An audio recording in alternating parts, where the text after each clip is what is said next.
नमस्कार मेरे प्यारे साथियों, चाणक्य इंस्पायर इंडिया में मैं डॉक्टर शेषनाथ मिश्र आप सभी का बहुत बहुत स्वागत करता हूं। मेरे प्यारे साथियों, सभी लोग जल्दी से आ जाइए।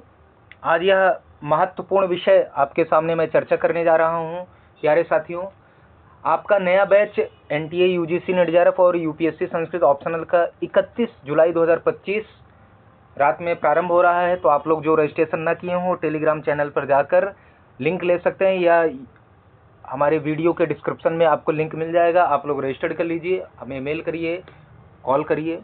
आइए देर न करते हुए मैं आपसे एक महत्वपूर्ण विषय की चर्चा करने जा रहा हूं। और वह महत्वपूर्ण विषय क्या है? आप जैसा कि जानते हैं कि एलटी ग्रेड की ज़बरदस्त वैकेंसी आ गई है, ठीक है ना। यूपी पीसीएस ने वह वैकेंसी निकाल दी है, ठीक है। तो उस आज समाचार पत्रों के माध्यम से इस भर्ती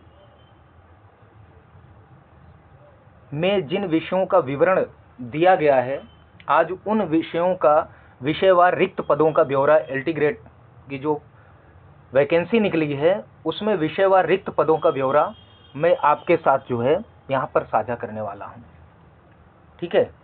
यहाँ देख सकते हैं विषयवार एलटी ग्रेड रिक्त पदों का ब्यौरा। तो बहुत अच्छी खासी वैकेंसी आई है और लोक सेवा आयोग 7 साल बाद एलटी ग्रेड की वैकेंसी निकाला है। इसको राजकीय माध्यमिक विद्यालयों में जो एलटी ग्रेड सहायक अध्यापक होते हैं उसकी भर्ती है और 28 जुलाई 2025 से ऑनलाइन आवेदन शुरू हो जाएंगे, ठीक है ना। तो 2018 में आई थी, उसके बाद क्या क्या हुआ है आप सभी जानते ही हैं। तो आइए मैं ज़्यादा देर न करते हुए आपसे विषयवार रिक्त पदों की चर्चा करता हूं। सामने देखेंगे विषय लिखा है एक कॉलम में, फिर पुरुष, फिर महिला, मतलब पुरुष वर्ग, महिला वर्ग और फिर दोनों को मिलाकर, दोनों वर्गों को मिलाकर कुल कितनी रिक्त पदों की संख्या है। सबसे पहले हिंदी आपके सामने है, स्क्रीन पे आप देख सकते हैं, ठीक है। यहाँ पर क्या है? हिंदी विषय है। पुरुष वर्ग में 568 मतलब 568 सीट आई है। महिला वर्ग में 119 हिंदी विषय में है और हिंदी विषय में पुरुष और महिला मिलाकर कुल 687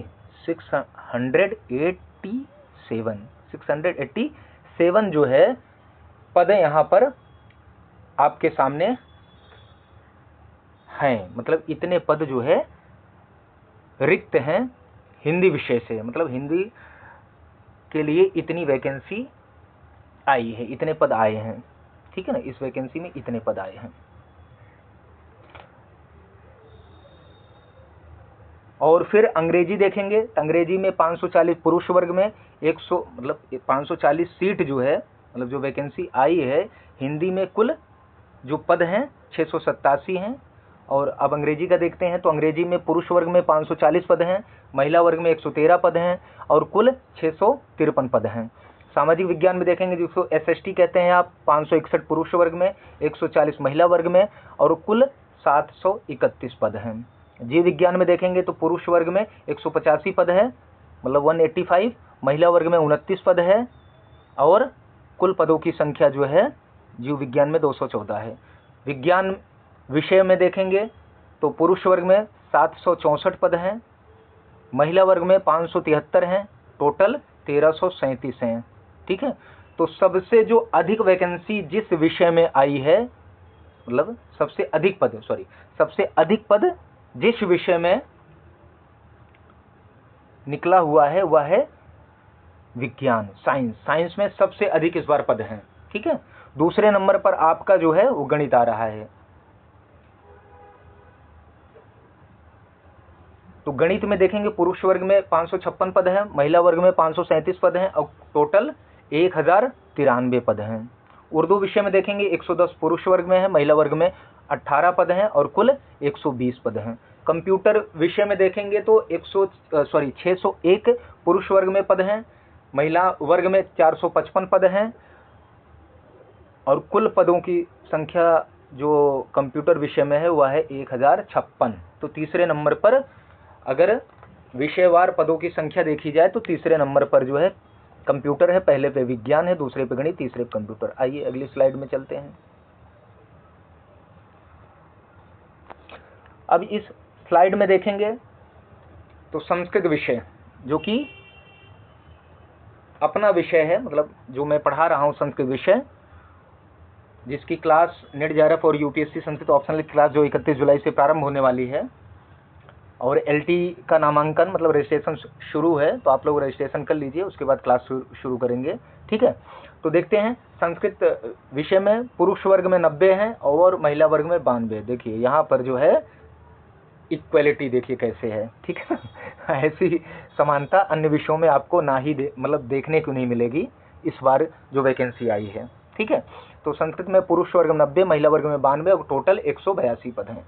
कला वर्ग में आएंगे, मतलब कला विषय में आएंगे तो संस्कृत विषय में आपने देख ही लिया। अब कला विषय में देखेंगे तो पुरुष वर्ग में 383, महिला वर्ग में 195, टोटल कुल पद 578। संगीत विषय में देखेंगे तो पुरुष वर्ग में 52 पद हैं, महिला वर्ग में 13 पद हैं और कुल पद 65 हैं। वाणिज्य विषय में पदों की संख्या है, पुरुष वर्ग में 35 पद हैं, महिला वर्ग में 23 पद हैं और कुल पदों की संख्या 58 है। शारीरिक शिक्षा है, फिजिकल एजुकेशन जो कहते हैं, 303 पद जो है पुरुष वर्ग में है, 55 पद महिला वर्ग में है, टोटल कुल पद हैं 258 विषय में।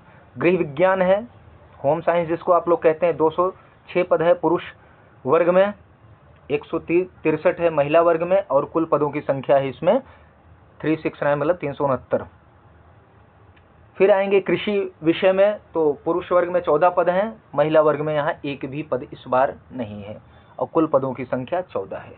अब अगर पदों का वर्ग के आधार पर वर्गीय विभाजन के रूप में देखेंगे तो कुल योग देखेंगे तो पुरुषों में कुल पदों की संख्या सभी विषयों को मिला यदि मिला दिया जाए तो यदि पुरुषों के पदों की संख्या आप देखेंगे तो 4860 है, मतलब 4860 मतलब 4860। और महिला वर्ग में कुल पदों की संख्या विषयवार सभी विषयों को मिलाकर जो पदों की संख्या है वो 2525 मतलब 2525 और पुरुष वर्ग में 4860। इस प्रकार कुल पदों की संख्या 7385। ठीक है, तो ये पदों की संख्या रही। इसमें गणित हो गया, विज्ञान हो गया, कंप्यूटर, हिंदी, अंग्रेजी इत्यादि विषयों में बम्पर वैकेंसी आई है। तो आप लोग बिल्कुल भी परीक्षा तिथि का इंतजार न करते हुए आप लोग तैयारी में जुट जाइए। ठीक है, और एलटी ग्रेड भर्ती में विज्ञान विषय में सर्वाधिक 1337 पद हैं। जैसा कि मैंने बताया दूसरे नंबर पर आपका साइंस है। ठीक है, तीसरे स्थान पर जो विषय है वह कंप्यूटर है। संस्कृत में ठीक ठाक जो है वैकेंसी है, तो आप लोग बिल्कुल भी चिंता मत करिए। चाणक्य इंस्पायर इंडिया के साथ जुड़कर अपनी तैयारी को गति दीजिए, मजबूती दीजिए और अपना सिलेक्शन सुनिश्चित करिए, मतलब सफलता अपनी सुनिश्चित करिए 100%। और जीएस की भी क्लास जो है आपके साथ मैं प्रारंभ करूंगा, तो आप लोग जो है निश्चिंत रहिए और अपने इस प्यारे चैनल को अपना ढेर सारा प्यार दीजिए। इसके लिए लाइक करिए, शेयर करिए, सब्सक्राइब करके कमेंट बॉक्स में आप जो है अपने बहुमूल्य सुझाव जरूर दीजिए और आइकॉन बेल को दबा लीजिए, जिससे जो भी सूचना हो वह बड़ी जल्द ही आपको मिल जाए। तो मेरे प्यारे साथियों, आज के लिए बस इतना ही। आपके लिए बड़ी खुशी की बात है कि इतने सारे पद वो भी 7 साल बाद आ रहे हैं, तो इस बार चूकना नहीं है। ठीक है ना, अर्जुन की तरह जो है अपना एक ही लक्ष्य जो है वह फाइनल सिलेक्शन।